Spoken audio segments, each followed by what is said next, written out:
Hey guys, this is going to be a reference picture for a candy that I'm going to be sharing a story time about. These gloves here, so I just wanted to add this, and that will go along with what I'm talking about later in the video.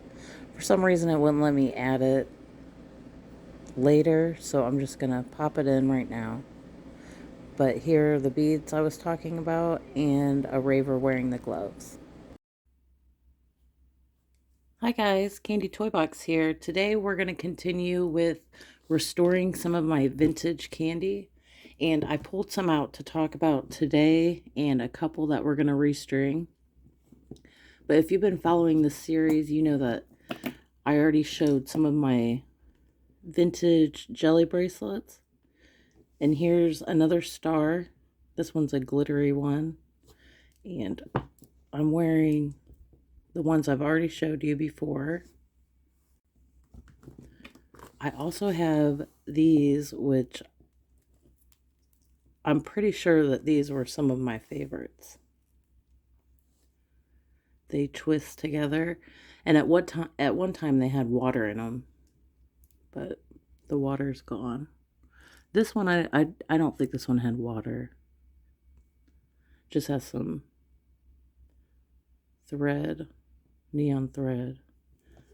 But these are really cool. And then here's a purple one. I think this one might be glow in the dark.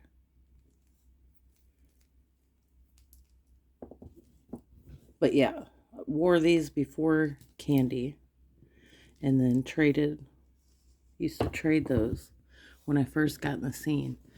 And this bracelet we already repaired. I can't remember their names, but there were two girls, they were friends, and they each gave me a similar bracelet. Like, it's just, these are from the same bead kit. But this bracelet feels good. I don't have to restring this one, so that's nice. But this little heart's cute, and it glows in the dark. And it goes with the star.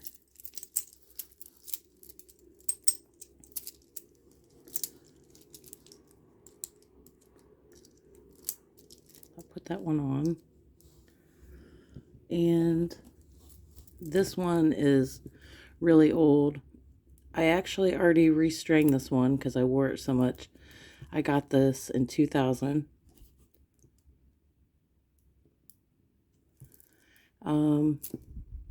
I think, it's hard to remember, but I know a guy gave this to me, and I can't remember if it was in Cleveland or Columbus. But that one, yeah, good to go. I don't have to restring that one. Now this one's really cute. And I feel like I got this in a mail trade. I could be wrong. Off Candy Trade, like 2002, 2003. This one is a little loose, but I don't know that it's ready to be repaired. So we'll save that one for another day. Now these two I am going to repair today. This one is really old, and it's made with that metallic string. The knot actually looks good. I think they might have used super glue, but the string itself is seen better days. And this is an early piece too, probably 01, 02. And these beads are so bright neon. I know these came from Michael's, because Michael's had like the brightest tri beads and pony beads back in the day. And their animals were really bright too. I really haven't been in there in a long time, so I don't know if they still carry that brand, but I used to I never bought their beads because they were just a little too pricey, but always appreciated when I got candy with those beads because they're so bright. I loved them. But we're going to repair that one. And then this piece has a few stories attached to it. This is a Disney bead. And okay, so I guess I'm going to backtrack a little bit here. So the message board that we used was candytrade.com, and it was .net. It was both. I met a candy kid on there named Phil, and we used to hold like candy parties. We would all go to someone's house and make candy. And that's how I met Phil, was through that message board and candy trade parties. And then eventually we went to WIMF together.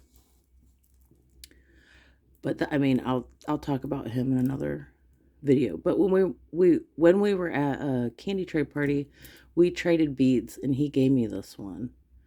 And what's special about this one is I had a rave friend named Pookie, and he used to wear these gloves to parties. And I thought this would be perfect for him. It goes, it spoke to me for him. So I went ahead and I made this bracelet.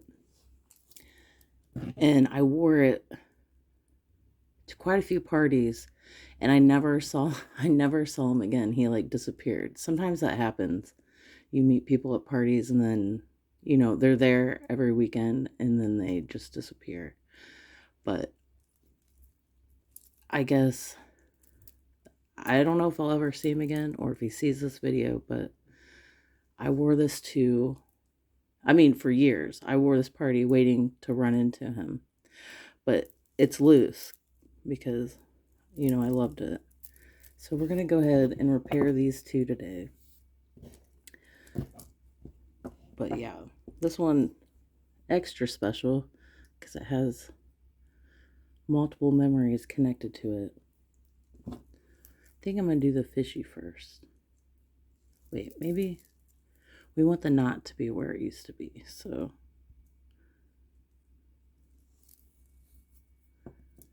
you know what? I think I'm going to put this down a little bit. Oh, and yeah, I got this bead. This is vintage. I tried to look online. I only found one person that had, there's like a whole set that goes with that. I can't remember. It was early, like 2001, 2002.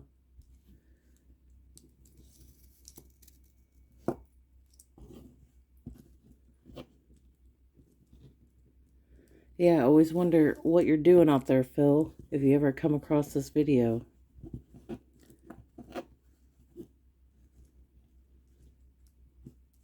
Fun times. He's actually the one that got me turned on to WIMF.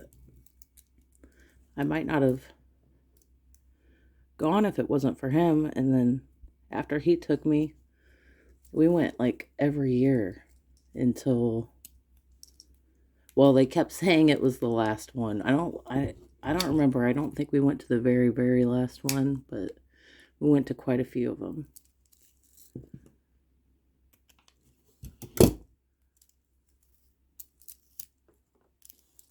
Oh, cool. There we go. That one's good.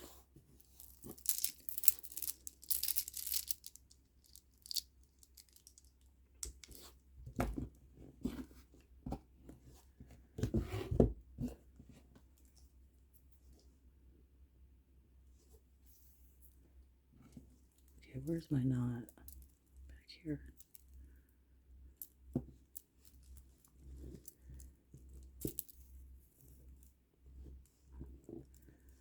Yeah, and if Pookie ever comes across this video, what happened to you, dude?